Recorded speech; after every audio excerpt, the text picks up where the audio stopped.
You never know when you're going to say something really cool and we think, oh, I didn't hit record yet. I know that has happened to me before.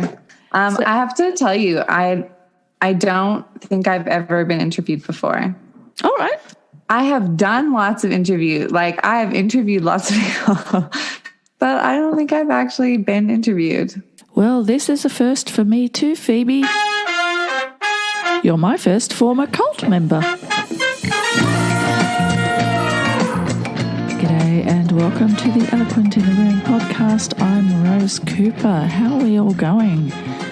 Well, I've had a very eventful couple of weeks since I spoke to you last. Literally 2 days after I posted the second part of the interview with Ginny from My Disabled Sex Life, my Instagram went off. I'll try and keep the story brief because, you know, if you're not into Instagram, you're going to find it boring as hell. In fact, if you're not into Instagram at all, maybe skip along to the interview.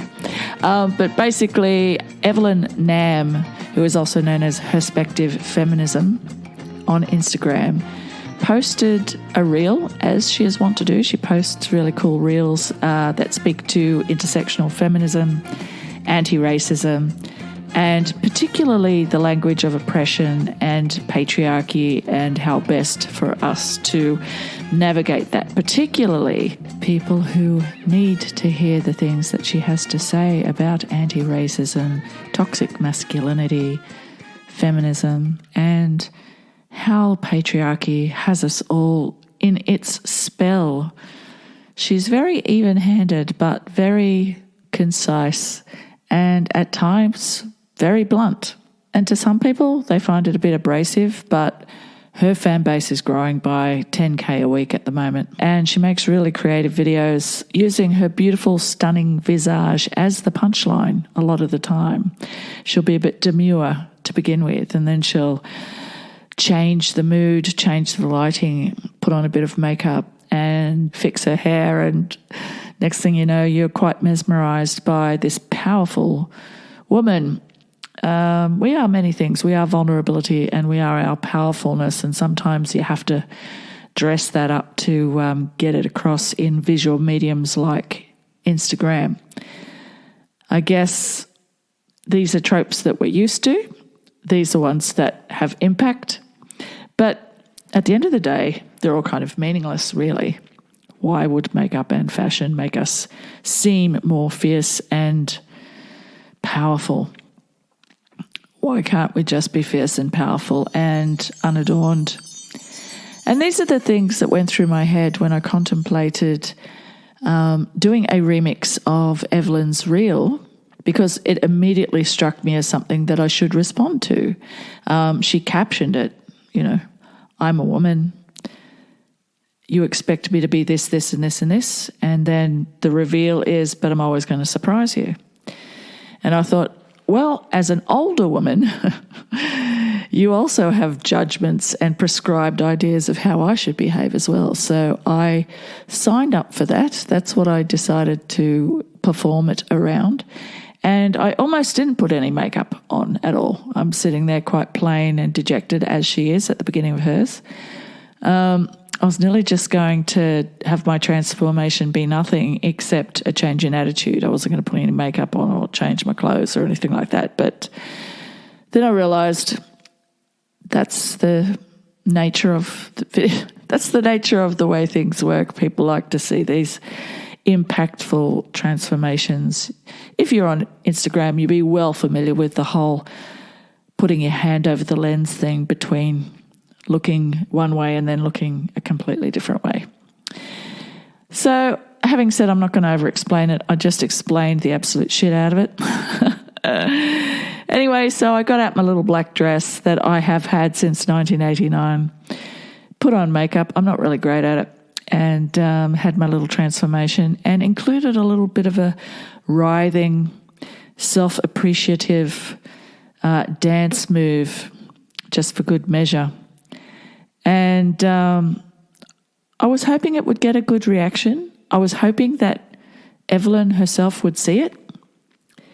And after a few days, yes, I did get quite a nice reaction. A lot of people watched it and liked it and commented on it. I think it was like the Wednesday or Thursday that I actually uploaded it.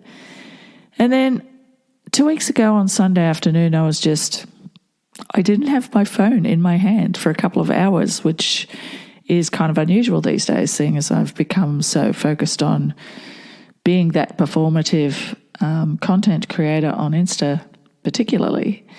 And I go to check my page and I noticed that there was a notification, and on that notification it said, 60-odd people had added me. And I was thinking, hang on, what? And I refreshed the page and it was suddenly 75 people, and I kept refreshing the page and it was more and more and more. Woohoo! Woohoo! Woo! And then hundreds. And within a couple of hours, no joke, over 1,000 people had added me. And over the next few days, a few hundred more as it stands now. Since then, 2 weeks ago, I have almost 2,000 more followers than I had before. Put that in perspective, it had taken me 18 months prior to this to accumulate 850 followers. How did this happen, you may ask? Well, Evelyn had seen my remix and didn't just post it in her story, she actually put it on her main wall. And when I realised this and saw hundreds and hundreds and hundreds of comments of people just loving the shit out of it, feeling empowered by it, feeling so much love for both Evelyn and myself for being, as so many people kept saying, badass bitches. And I thought, I never thought I'd really see the day that anything I did would ever get that kind of reaction. But it was a perfect alchemy of events and statements. And it's what I was secretly hoping for, but it did exceed my expectations, and it has made me kick things up a notch. So I am producing more visual content, and I am getting people liking things a lot and leaving lots of comments and dropping into my DMs. I'm getting engagement, people. I'm getting engagement, and I can't adequately explain how that feels when I've been at it for as long as I have been, and feeling like a lot of the stuff that I was saying was just going out into the ether, and it was kind of like whistling in the wind, and I would get the occasional message from y'all. The level of engagement that I was receiving wasn't anywhere near reflecting the amount of effort that I have been putting in. So I was beginning to lose heart, and it was getting to a bit of a flatlining situation in regards to engagement, hence me being a little bit more pleading with you, my podcast listeners, my first audience, to do a little bit of liking, sharing, jumping on to Apple Podcasts, give me ratings. This is stuff that I thought would boost the algorithm. And to be honest, not a lot of people have actually done that. A handful of people have, and then that stopped happening ages ago. But this whole thing with Evelyn Nam reposting something I did with her captive audience of people who want feminist content, actually choosing to follow me, the exact kind of people that I want to follow me, it was like, I don't get a break like this very often. So yeah, I was just over the moon, so happy. I even shouted the family pizza. That's how special it was. Anyway, I guess, you just got to be patient. I'm an ox in Chinese astrology, and the ox is slow, but the ground is patient. But then I'm a Scorpio, and they're not very patient. I think it's my Sagittarius Mars. Anywho, so my interview today, oh my gosh, how cool. Phoebe Dorin got in touch with me out of the blue, having listened to the podcast episode that I did with Yo Lee. She interviewed me for her podcast, Sex Stories, and I literally spilled my guts for over 2 hours talking to her about the ins and outs of my sex life. And that was so lovely, and she was so lovely that I then interviewed her a couple of months later, and we talked about consent in the context of BDSM because she's a sub, and that was awesome. We also talked for a couple of hours, and I divided it into a few episodes. Anyway, lo and behold, Phoebe gets in touch with me and said that she has her own podcast called Sexuality After, and it's particularly about talking about coming into your own sexuality after certain events in your life, like coming out of a religious background, after experiencing trauma or grief, and after childbirth and all sorts of stuff. So it's actually a great idea for a podcast. She didn't start it that long ago, only a few months ago. And so she interviewed me a few weeks ago. That episode apparently is slated to appear in October. She's doing these things well ahead of time because she's expecting her second child in a couple of months. She's so organised. I'm really jealous because I'm not very organised. I'm all over the place. Anyway, as we were winding up our conversation, we started just chatting amongst ourselves off the record, and I asked her how she got involved in doing what she's doing. She has a business where she also does emotional and sexuality coaching. And she said, well, she used to belong to a cult, and that's how she grew up. And I'm like, hold the phone. You watching the what now? Can I interview you about being in a cult? Please don't tell me anything more now. Let's make an appointment. And we did. We had a chat last Thursday. I spent Friday and Saturday editing it because the lag was like really, really strong. She's in Canada, and I don't know if it was the time of day or because we're in lockdown at the moment in Sydney and everybody's using their fucking internet right now, but there was a lag. So the editing was correcting a lot of the yawning spaces and the odd electronic spin that the voice can take on when it's catching up from a lag. So it was painstaking, but so worth it. We talked about the cult, absolutely. Talked about sexuality, absolutely. And that brought us into discovering things about ourselves as women under patriarchy, both experiencing the same kind of repression around our sexuality. And because I didn't experience it as a direct result of having a religion in my life, I was really fascinated by the fact that, you know what? The things we go through are largely the same in some ways. But then, as you'll hear, she tells me some real doozies about the things that she was told growing up in the very, very strict and bizarre Christian cult that she grew up in. So let's resume the conversation where we started at the very top of this episode. She was just telling me that I was her first. That was the deal with Yo as well. She was the first and only person to interview me. I know that when I interview people... Like she was your first interview? She was the first person to interview me. Actually, the first person I interviewed was my son because I wanted to practice interviewing someone I knew, and knowing we'd already have banter and stuff, and also the opportunity to talk about I'm bi, he's bi.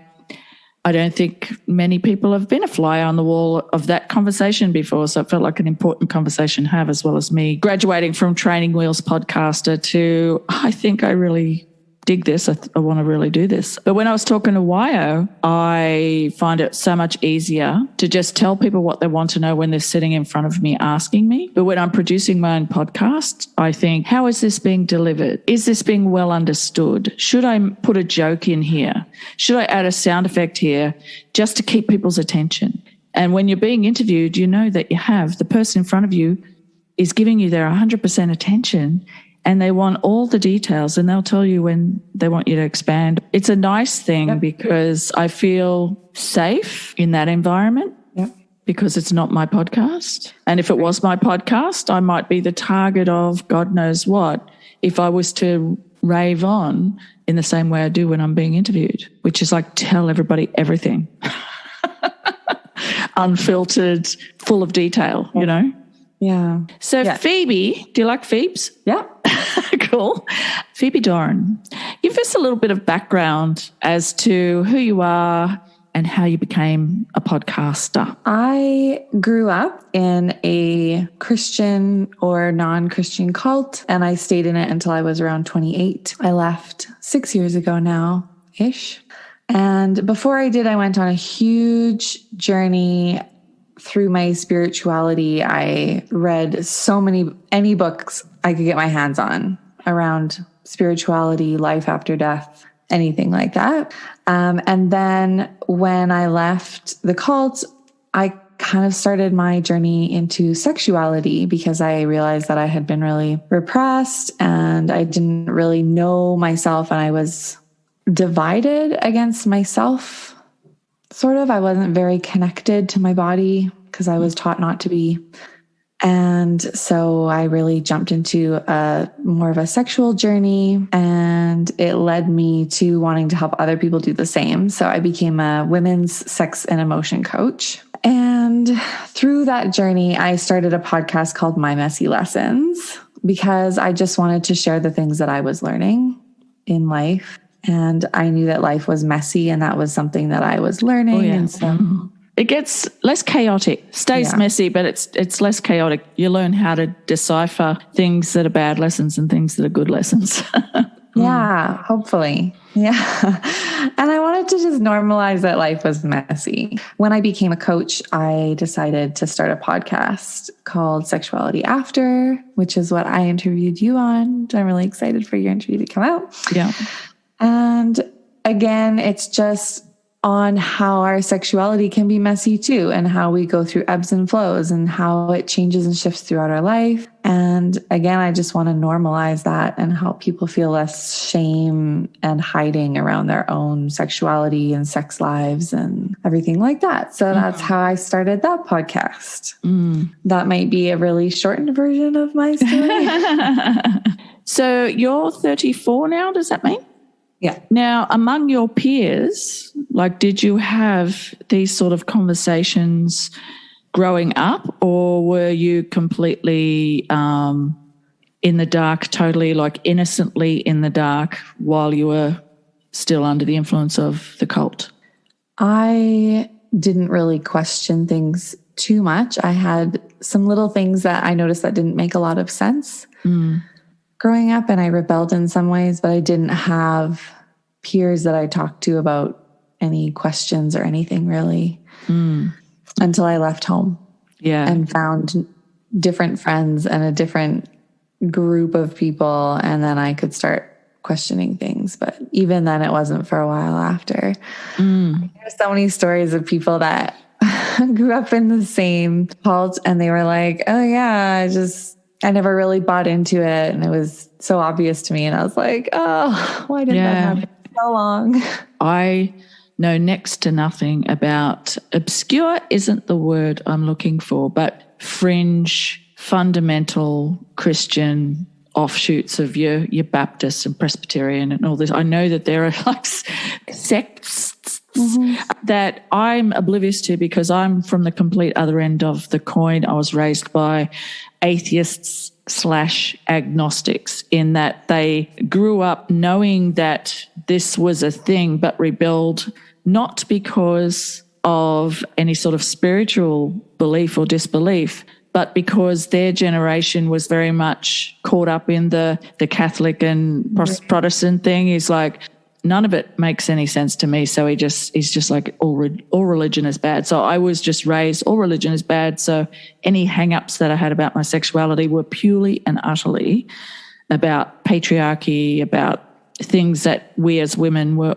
already told to suppress. Obviously, a lot of that is religious based, but I didn't see it through that lens. So I'm really, really, really like, this is a gift to talk to you, because there has to be a situation in which people look realistically at their childhoods and weigh up how much of what I know now is unlearning what I knew then, and how much of what I learned then was what my parents taught me or what society taught me. I think we've got to unravel some of these things in order to help us embrace our sex positivity in a way that is just gotten rid of all the stuff that was in the way in the first place. I just wanted to preface that with that, just for us to now embrace what was your first inkling as a child this was part of your life. So what cult and how did it manifest in your day-to-day life as a kid? So the cult that I grew up in is called, by people outside of it, is typically called the 2x2s. Mm-hmm. Within it, they don't claim a name, because they say Jesus didn't claim a name for his church when he was on earth. And so they just call it the truth or the way, which is a good sign that you're in a cult. Any QAnon people out there, you're in a cult, okay? Yeah. Admittedly, a lot of people they get uncomfortable if I say I was raised in a cult. And usually their first inclination is like, oh, I'm sure it wasn't a cult. And it just depends on what your definition of a cult is and how much research you've done into what a cult is. But I've just sort of recently come to understand that it was a cult, actually just in the last probably 2 years. And so that was a big hurdle for me to get over. I looked it up to see if I was totally right or off, like in some la la land, and it met 32 out of 36 cult criteria. So to me, that means it's a cult. Did you Google, am I in a cult? Or how did you get hold of that particular questionnaire? Because that would be useful for people working out, because there's not just religious cults out there. There's just pyramid schemes, and all of these things all fall under the same definition. Absolutely. Yep. Am I in a cult, or cult characteristics? You'll find lots of little checklists to go through. Yeah, it's fun. Yeah. You wanted to know how it manifested in my life? Like, as a child, for instance, like Jehovah's Witness children are taken on door knocks. They're there to watch the adults go to people's lives and preach, and they're taken around when they should be playing baseball or whatever with their life, rather than being this obnoxious things. It's interesting that you mentioned before, it's hard to know what entirely was the cult and what was my parents in the cult, because within the cult, my parents were definitely on the stricter end of things. And so my experience is not a direct reflection of everybody that was in the cult.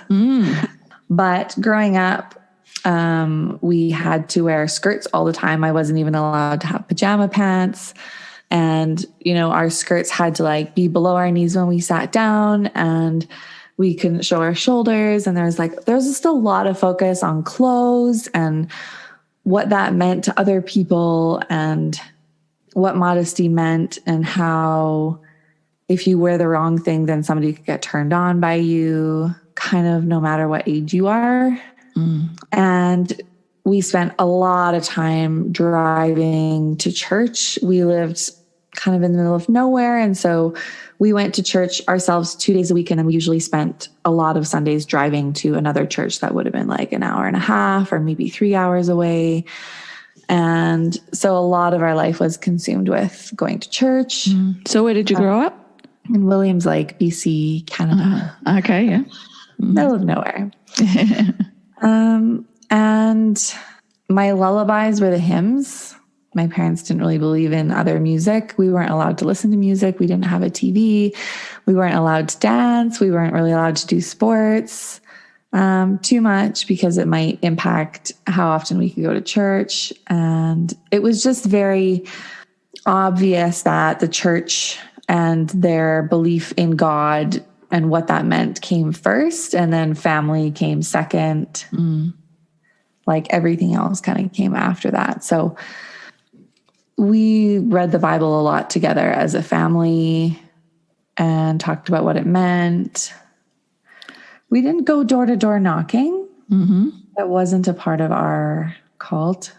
With the Bible discussion, was it, did you ask questions as a kid, and were you satisfied with the answers all the time, or did you sort of scratch your head a bit and go, yeah, but why? That's good explanation, but how, Yeah. So I was raised with it from zero. Yeah. So there was a lot that I just believed, and I had a similar mindset, but there were definitely things that did not make sense to me at all. Like, for example, wearing skirts. So I remember this was a big deal to me because I got teased a lot at school for always wearing skirts. And it was a pain, like trying to ride a bike with a skirt on, like it would get caught in the chain and it could be dangerous. And like, absolutely. It was ridiculous. Absolutely. And the verse that they told me was in Deuteronomy, which is in the Old Testament. And I was like, well, like we don't follow the Old Testament. We follow the New Testament. And my parents would be like, well, God doesn't change his mind. God's always the same. And it's like, okay, what about the whole rest of the Old Testament? Like clearly God changed his mind. So why does this one verse stand out as like the one thing? I don't know. It was kind of ridiculous. Good for you. There's always hope if you're that curious kid that's annoying with, but why? That's such a cool thing. Like, do as I say, not what I do. I used to hate that expression so much. Totally. Yeah. But then in cults, they always have sayings that they bring up when they don't have an answer. Like, well, God's ways are higher than our ways, or God's thoughts are higher than our thoughts. So it doesn't make sense, but we just need to trust that God knows what he's doing. God is the one that's in control. We just need to trust him. Or sayings like that you can't really refute. Like you can't say, oh, that's not true, because it says that in the Bible. So clearly it must be true, right? Oh, you just need to pray harder and then you would get the same conviction that I do. God would tell you the same thing that he tells me, which is that we need to wear skirts. So then it's like my fault because I'm not praying hard enough, or I'm not close enough to God, because then I would get the same answers you do. There's a lot of double binds that are given to you. So even in those situations where I questioned things as a kid, I was given one of those, and then it was like a standstill with the questioning, right? Yeah. Yeah, that's where people really did learn to do all those manipulative argument tactics like straw manning, and they're taught that tactic. Actually, I didn't ask you, were your parents raised in a cult, or did they come into it during They were raised in it. Wow. So how old is it, do you know?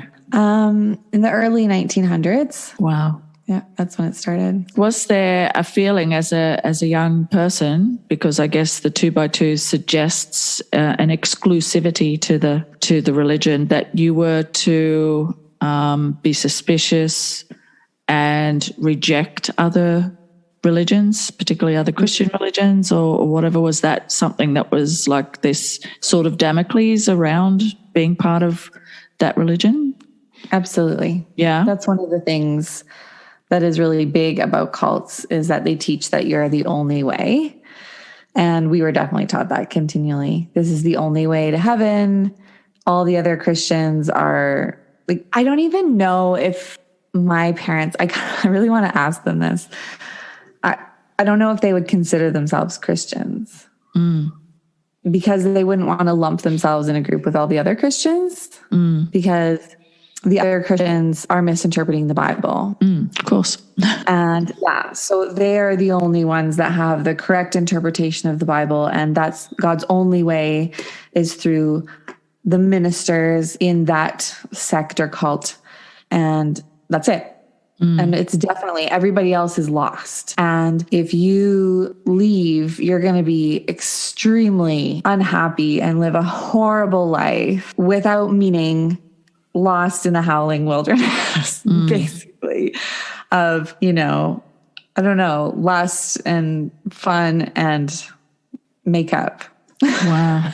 Wow. I guess. Is there cultural diversity within the cult? Like, is it mainly a certain sort of demographic that are members of the cult, or all across the board? Yeah, it's all around the world. This one. So there's people from basically every country in the world. Wow. Are part of it. Yeah. Wow. They're definitely not accepting of, LGBTQ communities. Yeah. Or like that idea. It's definitely like you have to be heterosexual. What about interracial pairing? Yeah, that's fine. Yeah. Cool. Good to hear. Again, like, I don't know if that's a cult thing or just my parents, but I don't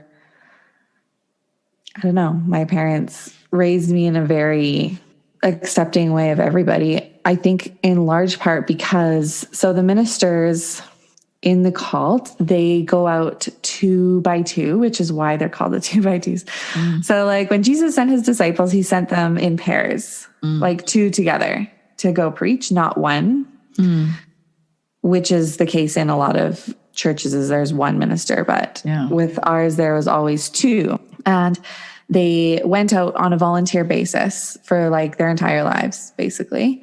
And so they had no, they had no income.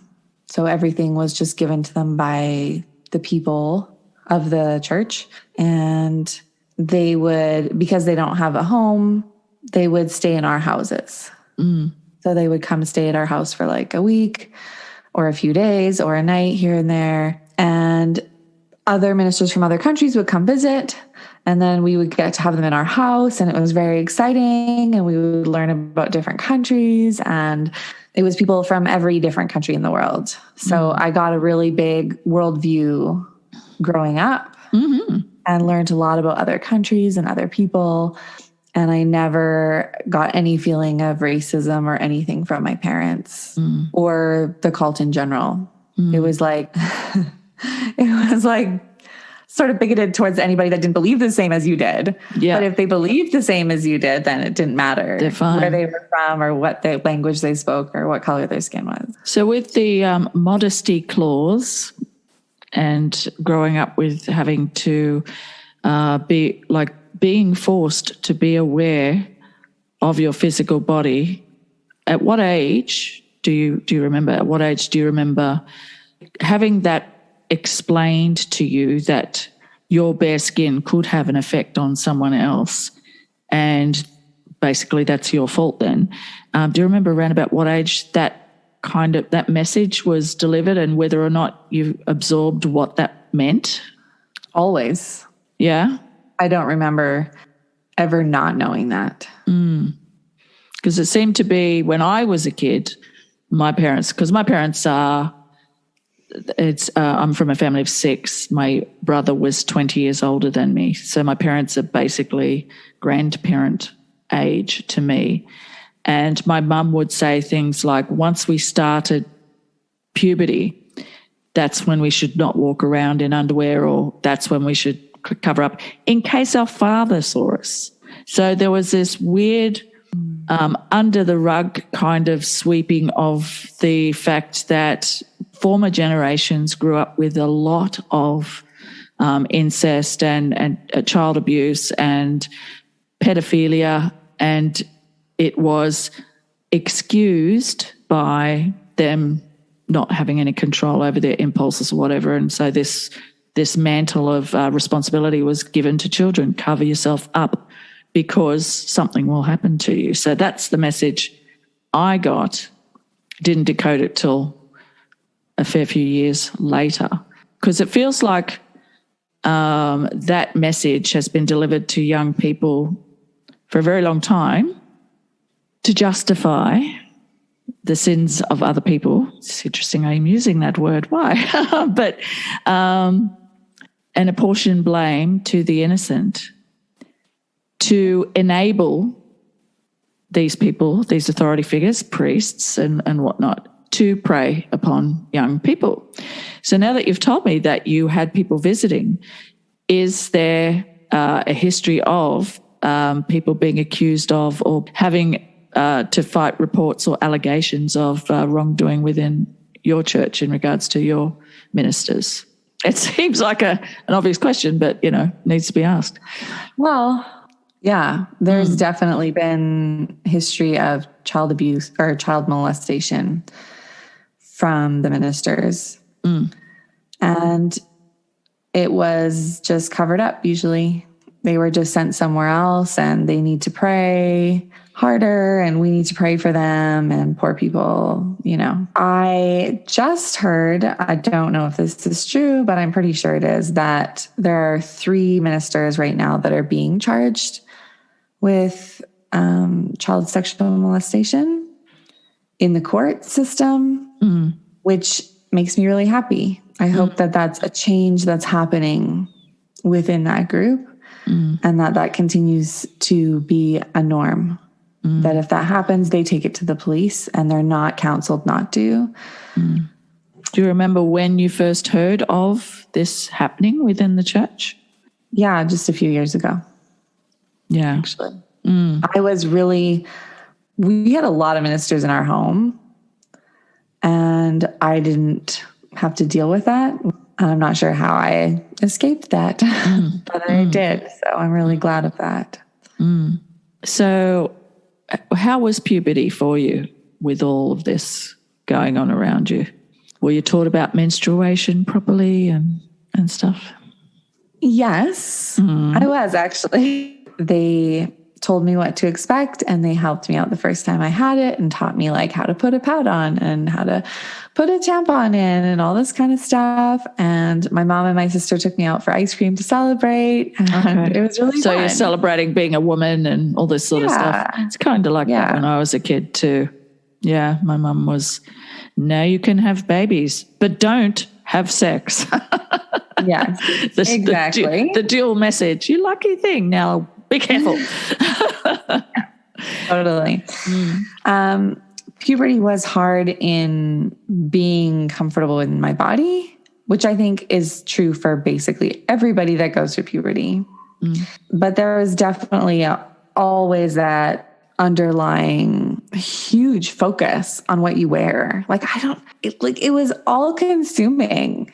What I was wearing, was it too tight? Was it too low? Was it too high? Was it, could I possibly attract somebody in this outfit? And if I could, I shouldn't wear it. And I don't know. It was a lot. And then I wanted to be sexy, right? Because I was a teenager and I had hormones and I was a sexual teenager. And so I wanted to be sexy. So I tried to push the limits. And then it was well, it might be tight, but it's really high up and it's long sleeve. So why isn't that okay? Or, Yeah. How did you reconcile your emerging sexuality with being raised in a religion cult that made you feel guilty for just being who you were at that time in your life? Yeah, well, I was sexual. I started masturbating when I was probably 8. Yeah. Awesome. And then I would just masturbate and feel extremely guilty, just crushing guilt, every single time. And it was every New Year's, it was I'm never going to masturbate again. I promise I'm going to pray so hard and I'm never going to masturbate again. And anytime we would move, it would be in this house, I'm not going to. Or anytime anything happened, it was okay, fresh start. And so it was just continual masturbation, extreme guilt. And then which fuels the masturbation. The guilt, it's like any kind of habit that you form. The thing is still, it's my thing, right? It's my thing. And that makes it exciting. I'm doing something I shouldn't be doing. And increases the pleasure. Too, for sure. Yeah. And then I had sex for the first time when I was 16. And sex kind of became my way of rebelling. I don't know, looking back, it was actually a really beautiful thing. I feel my sexuality really, in the end, showed me the way out of the cult in a way. But that was one of the things is I really rebelled with sex because it was something that nobody could see, right? I could still be the perfect little church girl, and my parents didn't have to know, and nobody had to know that I was having sex. But again, it was like every time I had sex, it was like massive guilt. I'm like, oh, we shouldn't be doing this. This is wrong. This is bad. And I felt the guilt, but I also really loved it. And it felt really good to me. And so it was my biggest way of rebelling, which I'm really happy about looking back. It's the thing. I wasn't raised in a religious household, but that's the same thing. I was rebelling from other things to do with the way my parents raised me and the dysfunctional relationship that they had. I was the youngest, so they seemed to be, we were pretty strict with the older ones, and, kids will do whatever they want anyway, and they sort of were less hovery. They didn't really know what was going on in my life that much.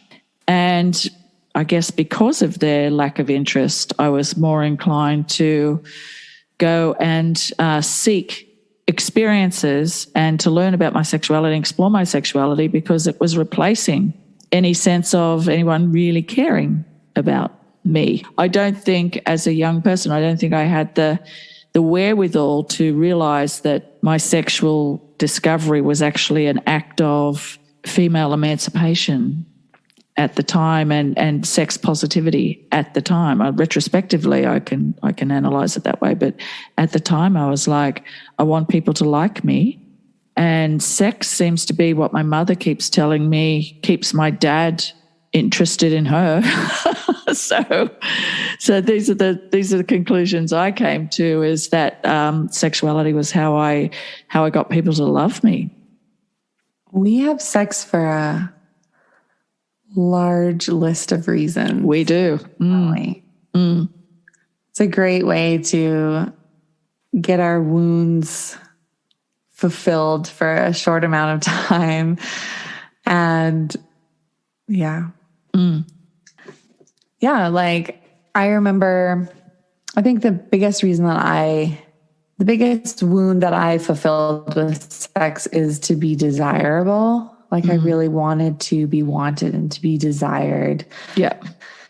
And I counted on my partner to make me feel that way.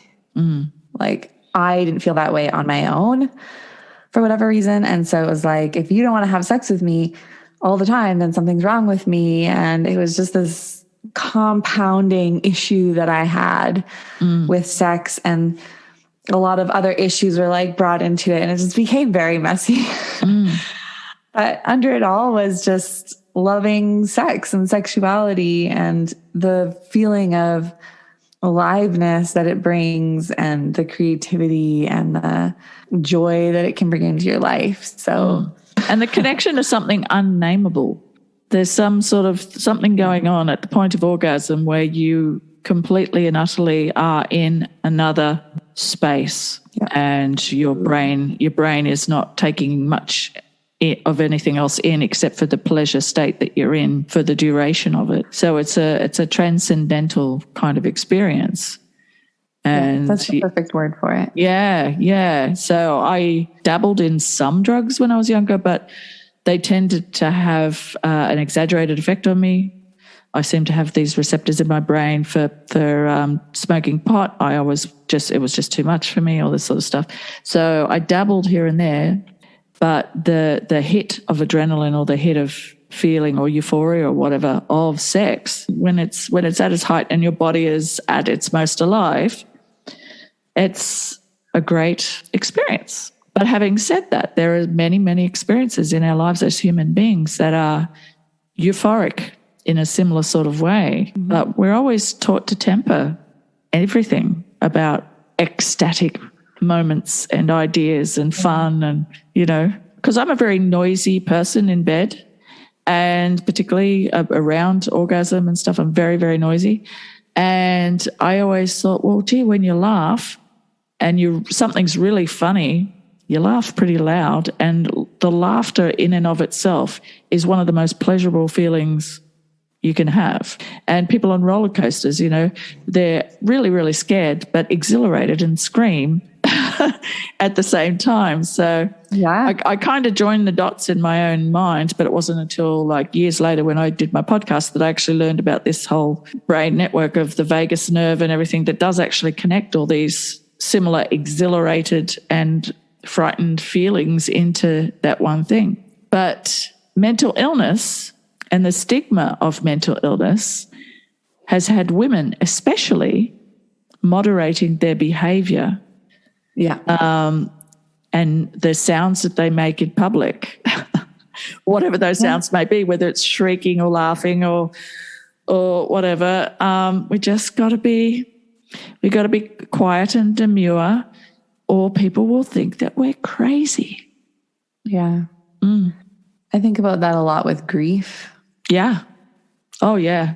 Because usually, well, in a lot of cultures at funerals, there's wailing. We don't have wailing at our funerals. We don't have enough wailing. We barely have loud crying. Like, you're not supposed to make noise. You might make other people uncomfortable. Yeah. Because, you have feelings or whatever. We're not taught people to facilitate this unearthing of this pain that cannot be described. It can only be felt. The transcendental kind of blissful feelings that you were talking about that we're taught to temper or just not pay attention to. I actually kind of took that a different way than what you were saying. Because since I've learned more about pleasure and connected more to my own body, I've found an immense amount of pleasure in things like nature. Like this weekend, we went on a hike, and I'm a waterfall girl. Waterfall after waterfall after waterfall, and it's gorgeous. It's amazing. And I felt that way. Like I just felt so blissful and so happy. I wanted to cry. I felt so happy just from being in nature and the pleasure of being in nature and the sounds and the feeling and everything was just amazing. And you can even get that from food. Like there's a reason people call it a foodgasm. When you eat like the first bite of the most amazing food and you're like, oh, yes, this is amazing. You really embody that, right? Yeah. It's mindfulness and it's gratitude and it's all of those things. Interesting you should bring up waterfalls because when my second marriage ended, the following January, I found myself visiting a local music venue that also doubled as a like a backpackers place for people to stay and work at this music venue, selling tickets, working behind the bar and all that sort of stuff. So it was this beautiful, welcoming, hippie atmosphere, and it recaptured a lot of things that I'd lost from my youth. That was the journey I was on, and then I met someone, got married, and he wasn't into that sort of stuff at all. So I was taken away from my more authentic self. But here were these people who were always going on hikes and all this sort of stuff, and I thought, these are the people I can ask this question to. And I sent a message to a group chat and just said, I need to get myself to a waterfall naked so that I can scream. I have to express grief. I have to let this out. And I feel like I need to be in nature and under a waterfall naked to do that. And one of them went, I'll come with you. And yeah, we went and spent the day. And at the appropriate moment, we just both took our clothes off and just went and stood under the thing. And I just let out a big moan under the waterfall. And after it was over, the person I was with just was like, that was magnetic. I don't know how it felt from her end, but that was how she described it. And I just thought I wanted the water to wash my tears away. I wanted baptism. Interesting, we should get back to religion. I've never had a religious bone in my body, but the concept of immersing in water, whether it's a metaphor or whatever, it makes sense to me. Anytime you go swimming in the ocean and you connect with this water that's kind of always been there, it's like I'm renewing, something is renewing in me. So that seemed like a great idea. Yeah. The other waterfall thing was I was seeing this guy. He was Indian, and I was like, I'll take you to this waterfall, same waterfall. And he wanted to salute the sun, and he was speaking in Sanskrit, and the water was coming down, and I was standing behind him, and I was listening to him do his salutations and stuff, and listening to his voice and listening to the water. And I closed my eyes. This is instinct. I had no idea what I was doing. I was just like, I'm just going to get in touch with my inner hippie right now and just let this thing happen. So I rested my forehead between his shoulder blades, and I let out a sound, like an ohm-like sound, just went, and just kept doing it. And I felt, God, this is really hippy-dippy stuff now. I felt myself fill with light as I was doing it. And it felt like the water, the droplets of water, the sunshine, everything seemed to be contributing to this feeling of an inner glow. And I'm thinking, but I'm not of that world. This is not something I've been taught or learned or whatever. I'm just doing this as a spiritual / science experiment within my own mind, and the fact that I love sound, really love sound and what it does, the vibrations do to your body. So we're doing this thing, and he's doing a Sanskrit, and then after about a minute, he turned around to me and he's like, did you feel that? Whatever it was that I felt happen, he felt happen at the same time. I wish I could be doing things like that more often, but it just seemed to be certain pockets of time in my life where these things happened that made me believe in the science of spirituality more so than the stories that are passed down from generation, but the science of how we are connected as human beings and how we're connected to our environment. One of the tools that I learned that has helped me a lot is vocalizing and also letting my body move. So really focusing on, this a grief that you feel, or your anxiety, or your anger, or your joy, and just like letting yourself make whatever sound you need to or feel like making, and moving in whatever weird and wild ways you need to move. And that's that's a huge trauma tool, like a tool to get yourself out of trauma stuck patterns. Yeah. Is vocalizing and moving your body, and you feel totally crazy when you're doing it. Yeah. And you make really weird sounds and you make really weird movements, but it's an incredible feeling after. And you can often even feel yourself like alchemizing these feelings into peace and joy and life and like more energy than you had before. It's a really powerful thing.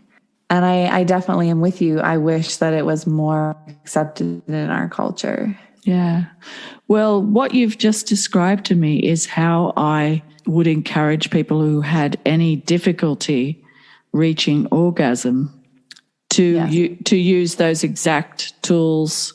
Yeah, exactly. Particularly if difficulty that they incur is they feel an orgasm is coming close to them on the horizon, and they get into their head and kind of scare it off. I'd be like, in that moment, engage your body, move your body, jerk your pelvis, use sounds.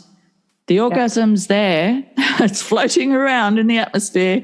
It's in your body. It's just waiting to be let out.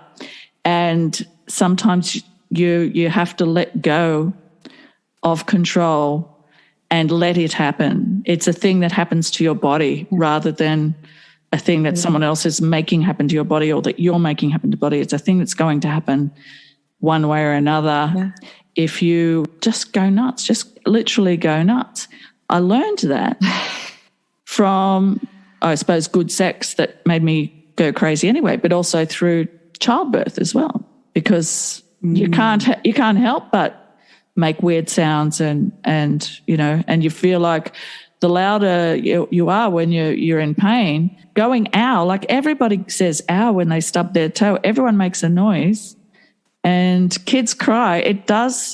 releases endorphins and whatever that is a natural pain alleviator. Sometimes I just lose words. Yeah. It's great getting old.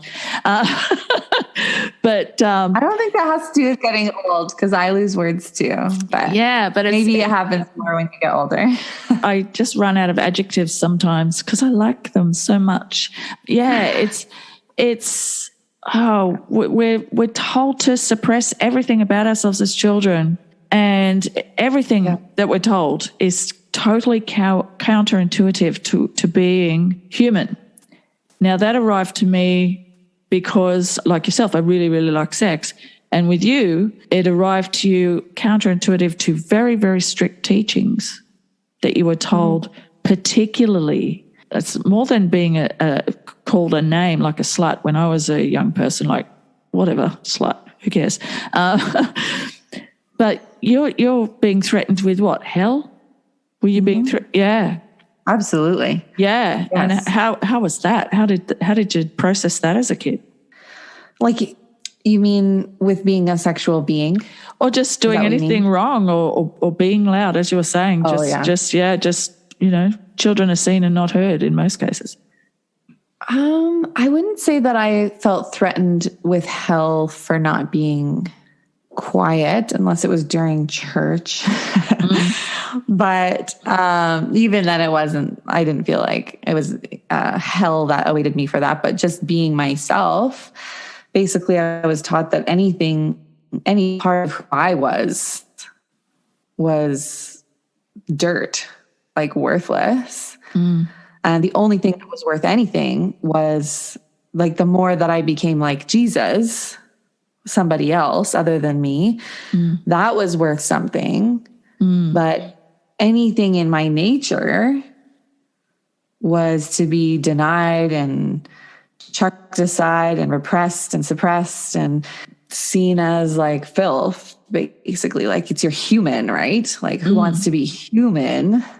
You want to be like God. Yeah. Like, I was definitely taught that my sexuality was dangerous. That's been one of the stickiest points for me. Yeah. And not only are you threatened with hell, but other people's salvation as well.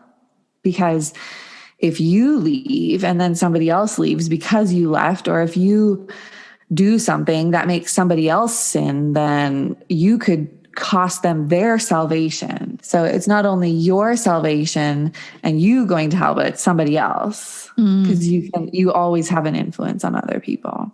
Right. So it was just a constant living in fear of that. And fear of hell was one of the stickiest beliefs for me as well. How did you imagine it would be? What did they tell you about what hell is? That's a really good question.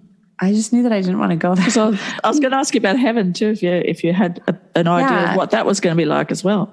Yeah. Like, I pictured hell as weeping and wailing of gnashing of teeth. That's what it says in the Bible.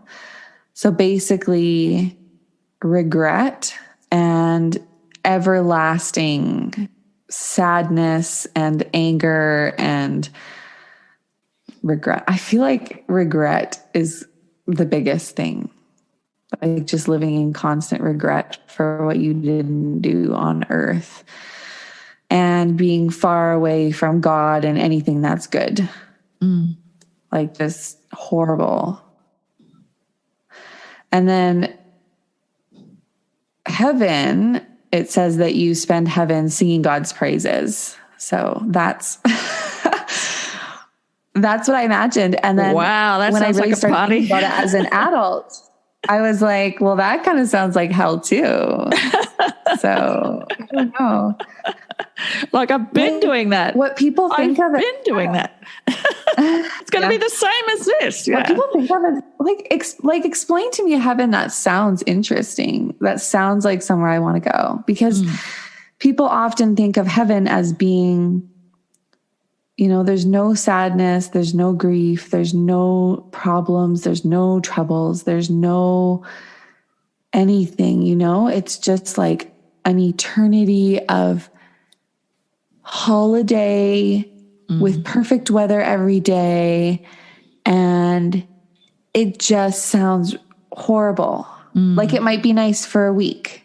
But what gives us meaning and purpose and excitement and forward movement in our life as human beings is like overcoming things and growing and learning new things. And there's like none of that in heaven. It's just smooth sailing, woo, forever. I never put much thought into it. There was a song by the Sparks that is called Up Here in Heaven Without You, and it just sounded boring. Like, you know, people just keep talking about how they died. You know, that's how the song goes. Right. Yeah, like it's just a place where we are and nothing much happens. And I think while the idea of hell sounds fire and you know, fire and brimstone, whatever the hell that means, all that sort of stuff. As you get older and more rebellious, you catch up with people that are like, yeah, I'm going to hell. Who's with me? Yes, you know, and you imagine that it looks more like Little Nas X's video clip on Montero. You think that looks like a party? Let's do that. You know, that was fine. No one had a problem with it. We rudely interrupt this conversation about cool hell to let you know that part 2 will be dropping this Friday. I'm not going to make you wait 2 whole weeks. It's barely even going to be a week. It's only a few days for part 2. We do actually do an immediate right angle after that bit of the conversation, so it was actually a good place to break it, although you might not think so based on what we were riffing on at the very end there. Hell is cool. Heaven is boring. I think we all agree that that's the impression most of us were given, weren't we? Speaking of cool celebratory things like hell, it's the first birthday of the podcast this week.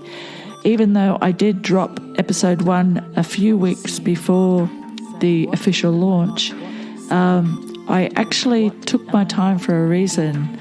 I was nervous. I was so nervous. And I'm going to take some time soon to actually go back and listen to those first few episodes to see how nervous I was. I'm not nervous at all now.